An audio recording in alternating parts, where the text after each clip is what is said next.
11তম দিনে এসে বিআইডব্লিউটি এর অবৈধ স্থাপনা উচ্ছেদ অভিযান থেকে সরিয়ে নেওয়া হয়েছে সংস্থাটির যুগ্ম পরিচালক আরিফ উদ্দিনকে। এদিন বসিলার আমিন মোমিন হাউজিংয়ে তুরাগ নদী ঘিরে অবৈধ স্থাপনা উচ্ছেদ অভিযানেও বাধা আসে। ছাত্রলীগ নেতা পরিচয়ে দাপট দেখিয়ে জানতে চান উচ্ছেদের বিস্তারিত। এরপর জড়িয়ে পড়েন তর্কাতর্কিতে। এরপর তাৎক্ষণিকভাবে তাকে গ্রেপ্তার করা হলেও কিছুক্ষণ পরই থেমে যায় আজকের মতো উচ্ছেদ অভিযান। টেলিফোন আসে এখনই আরিফ উদ্দিনকে প্রত্যাহারের। বিস্তারিত জানাচ্ছেন সৈয়দ রায়হান। বসিলায় বুড়িগঙ্গা পাড়ের অবৈধ স্থাপনা উচ্ছেদ অভিযানের 11তম দিনে এসে অনেকটা টালমাটাল হয়ে পড়ে বিআইডব্লিউটিএ। বসিলা ব্রিজ সংলগ্ন বুড়িগঙ্গা পাড় দিয়ে অভিযান শুরু হয়ে এগুতে থাকে পূর্ব নির্ধারিত বুড়িগঙ্গা ও তুরাগের সংযোগস্থল উদ্ধারে। তুরাগের মোহনা বসিলার কাটাসুরে গিয়ে দেখা যায় সংযোগস্থল তো নয়, বরং মাটি ভরাট করে এখানেই গড়ে উঠেছে আমিন মোমিন হাউজিংয়ের বিরাট আবাসন প্রকল্প।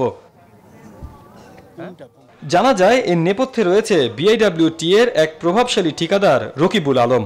হাউজিংয়ের ভেতর নতুন করে নদীর সীমানায় খুঁটি বসিয়ে অভিযান শুরু করলে হঠাৎই এগিয়ে আসে একদল যুবক আর যুগ্ম পরিচালকের সাথে বাকবিতণ্ডার এক পর্যায়ে একজনকে গ্রেফতার করা হলে তিনি নিজেকে একটি রাজনৈতিক দলের নেতা হিসাবে দাবি করেন। আমার নাম আসাদুজ্জামান তালুকদার লাভু, আমি কালকিনি পৌর ছাত্রলীগের সিনিয়র ভাইস প্রেসিডেন্ট। আমি বসিলাতে থাকি।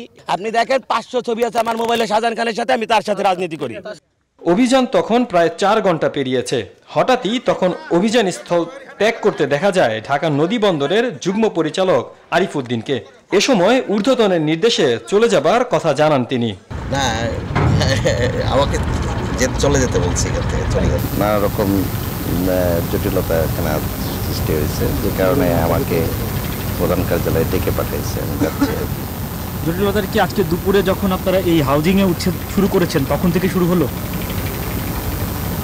যাই হোক, এটা সবকিছু মিলেই একটা জটিলতা আছে।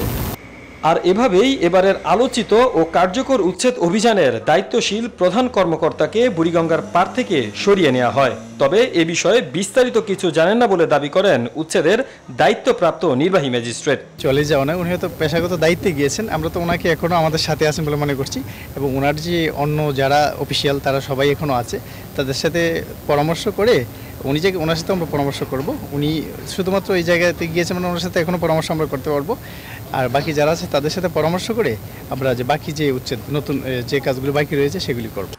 বুড়িগঙ্গার উচ্ছেদ স্থল থেকে চলে আসার পর টেলিফোনে যোগাযোগ করা হয় AKM আরিফ উদ্দিনের সাথে, তবে তার সাথে কথা বলা সম্ভব হয়নি। সৈয়দ রায়হান, নিউজ 24, ঢাকা।